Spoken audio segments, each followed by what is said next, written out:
तो बच्चों आज क्लास 12 की फीस में अल्टरनेटिंग करंट चैप्टर के अंदर आप लोगों का एक ऐसा डाउट दूर करने आया हूँ जो बहुत ही इम्पोर्टेंट है। आपने अक्सर देखा होगा कि एक ऐसा सर्किट हो जिसमें ओनली प्रतिरोध हो, तब प्रतिरोध के सिरों पर वोल्टेज और धारा आई समान कला में होते हैं। सोचने वाली बात है, ऐसा क्यों होता है? यानी उस टाइम अगर प्रतिरोध के सिरों पर वोल्टेज का equation V = V0 sin omega T हो तो धारा का जो इक्वेशन होगा वो I = I0 sin omega T होगा। यानी यहाँ पर जो कलांतर है फेस वो ओमेगा टी है, यहाँ पर भी ओमेगा टी, मतलब सेम क्यों रहता है? पहला फैक्ट है ये।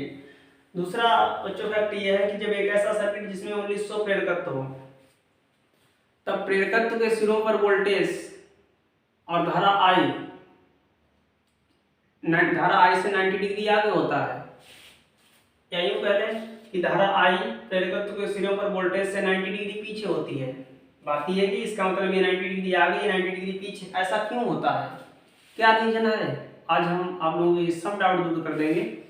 तीसरा फैक्ट ये है कि एक ऐसा सर्किट जिसमें ओनली धारिता हो, संधारित्र हो, तो होता क्या है, इसमें धारिता के सिरों पर वोल्टेज यानी संधारित्र के सिरों पर वोल्टेज धारा I से कला में 90 डिग्री पीछे होता है, यानी पश्चगामी होता है, 90 डिग्री लेग करता है, जबकि इंडक्टर 90 डिग्री लीड करता है। तो ऐसा क्यों होता है? इसमें देखिए करंट 90 डिग्री आगे है, ये 90 डिग्री पीछे है, तो ऐसा होता क्यों? तो बहुत इंपॉर्टेंट वीडियो होने वाला है, तो आप लोग लास्ट में बने रहिएगा, पूरी कहानी आपको दिमाग में उतार दूंगा।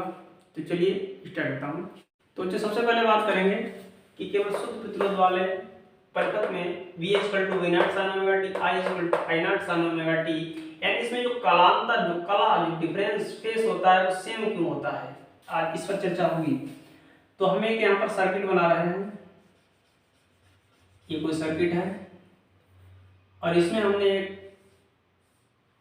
AC सोर्स लगा दिया, प्रत्यावर्ती धारा स्रोत हमने लगा दिया, इसकी वोल्टता है V = V0 sin omega T, ये R है। बच्चों एक चीज याद रखना, इस सर्किट पर जितनी हमने वोल्टता अप्लाई की है उतनी ही वोल्टता इस प्रतिरोध के सिरों के बीच में होगी, यानी प्रतिरोध के सिरों पर उतनी ही वोल्टता अप्लाई होगी। इसका मतलब यहाँ पर भी कितनी होगी, V = V0 sin omega T. तो अगर हम यहाँ पर देखें कि अगर हमारा वोल्टेज के सिरों पर इक्वेशन ये है, प्रतिरोध के सिरों पर वोल्टेज का अगर इक्वेशन ये बनता है V = V0 sin omega T, हमने यहाँ पर मान लिया और ये करंट इसमें जा रहा है, माना कि किसी क्षण परिपथ में प्रवाहित धारा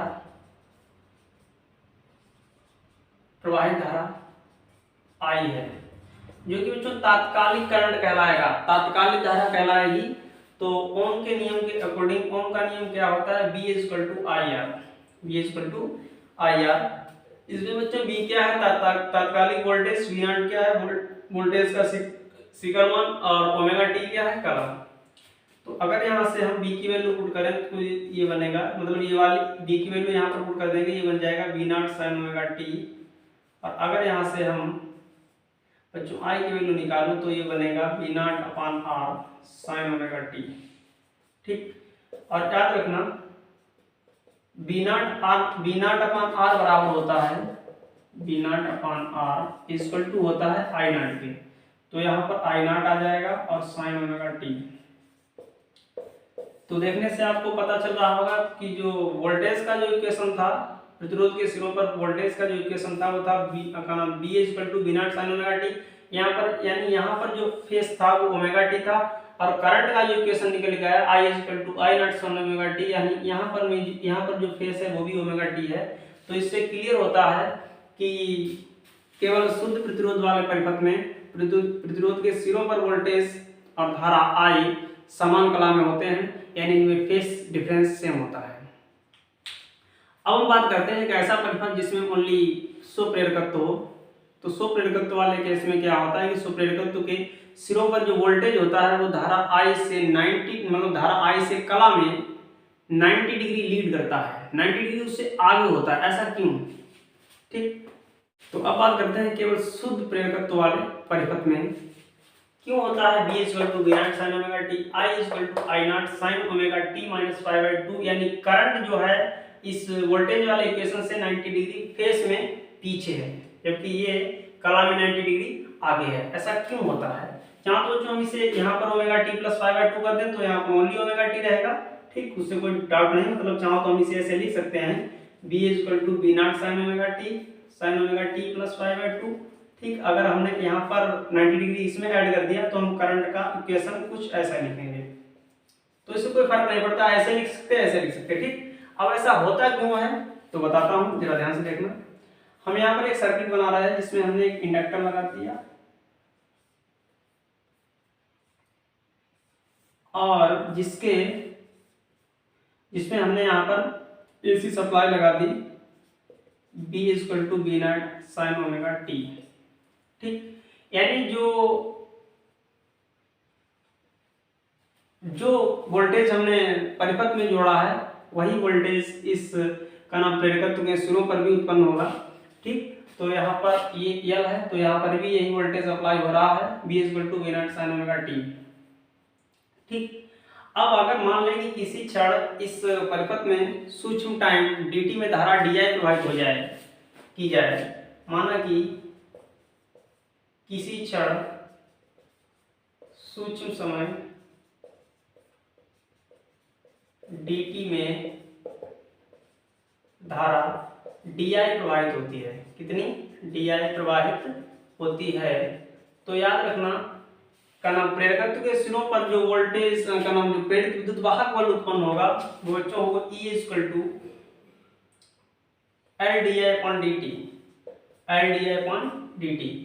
ये इसके सिरों पर प्रेरित विद्युत वाहक बल उत्पन्न होगा, जो क्या होगा जो जिसका मान क्या होगा कि जो सर्किट है उसके बाहर जो सप्लाई वर्क कर रही है B equal to B naught sine omega T, यानी परिपथ में लगी सप्लाई या मतलब लगी वोल्टता के बराबर होगा इसका मान। तो हम कह सकते हैं कि B naught sine omega T equal to होगा LdI/dt, इसके इक्वल हो जाएगी, ठीक। अगर हम क्या करें इसको, अगर बच्चों ऐसे लिख दें dt अपान में लाएं तो हम लिख सकते हैं d2 इंटू में आएगी B naught sine omega T dt equal to LdI। अगर यहाँ से हम L हटाएं तो इधर अपान में आ जाएगा B naught upon L sine omega T DI, ठीक। अगर हम इसे ऐसे लिख दें DI equal to B naught upon L sine omega T, और हम दोनों तरफ इसका समाकलन कर दें तो इंटीग्रेशन बी नॉट बटे L sine omega T dt, di का इंटीग्रेशन i होगा, बी नॉट बटे L कांस्टेंट है आगे आ जाएगा, इंटीग्रेशन साइन ओमेगा टी और dt होगा, ठीक। इसको मिटा देंगे। अब देखिए i equal to B naught बटे L साइन ओमेगा टी का इंटीग्रेशन होगा माइनस cos ओमेगा टी अपान ओमेगा, ठीक। तो ये माइनस आगे आएगा तो माइनस बी नॉट बटे L और ओमेगा भी अपान में आएगा इंटू ओमेगा, यानी ओमेगा कह सकते हैं हम इसे cos ओमेगा टी स्टेप्स। और बच्चों अगर हम इसे ऐसे लिख दें का नाम L ओमेगा M, कोई फर्क नहीं पड़ेगा, और इससे cos ओमेगा टी को अगर हम ट्रिग्नोमेट्री के हिसाब से हम ऐसे लिख दें sin π/2 माइनस ओमेगा टी, क्योंकि sin 90 minus theta cos theta होता है, इससे कोई लिखने में दिक्कत नहीं है। और आपको हम पढ़ा चुके हैं पिछले वाले केस में, इसका लिंक हमने इस वीडियो के नीचे डिस्कशन में दे दिया है, एक पार्ट हम समझ चुके हैं। ओमेगा L बराबर होता है XL के, ओमेगा L किसके बराबर होता है XL के, और अगर हम इसमें ओमेगा टी आगे लाएं और π/2 को पीछे लाएं, माइनस बाहर आएगा, माइनस माइनस बन जाएगा प्लस, तो ये बन जाएगा का नाम ओमेगा टी माइनस π/2। तो अभी आई के बराबर चल रहा है, ठीक। याद रखना B naught upon XL I naught के बराबर होता है, बी नॉट अपान एक्सएल किसके बराबर होता है आई नॉट के बराबर होता है। तो इससे क्लियर होता है बी नॉट अपान यानी I naught is equal to B naught upon XL होता है, ठीक, इससे क्लियर होता है कि केवल शुद्ध प्रेरकत्व वाले परिपथ में जो प्रेरकत्व के सिरों पर जो वोल्टेज होता है वो कला में करंट से 90 डिग्री लीड करता है, यानी करंट 90 डिग्री उससे पीछे होता है। ठीक, तो करंट 90 डिग्री पीछे है जबकि वोल्टेज का इक्वेशन 90 डिग्री आगे है। यही रीजन है बच्चों। ठीक, अब बात करते हैं एक ऐसे परिपथ की जिसमें ओनली संधारित्र यानी धारिता हो। तो ऐसे केस में क्या होता है कि संधारित्र या धारिता के सिरों पर वोल्टेज जो होता है वो करंट से कला में 90 डिग्री पीछे होता है, यानी करंट उससे 90 डिग्री आगे होता है। तो बताते हैं ऐसा क्यों होता है। तो अगला हमारा तीसरा फैक्ट है कि जब परिपथ में ओनली शुद्ध धारिता यानी शुद्ध संधारित्र हो तो वैसे केस में क्या होता है कि करंट धारिता के प्रतिरोध पर धारिता के सिरों पर जो वोल्टेज होता है उससे कला में 90 डिग्री आगे होता है। क्यों होता है ऐसा, सुनिए जरा ध्यान से।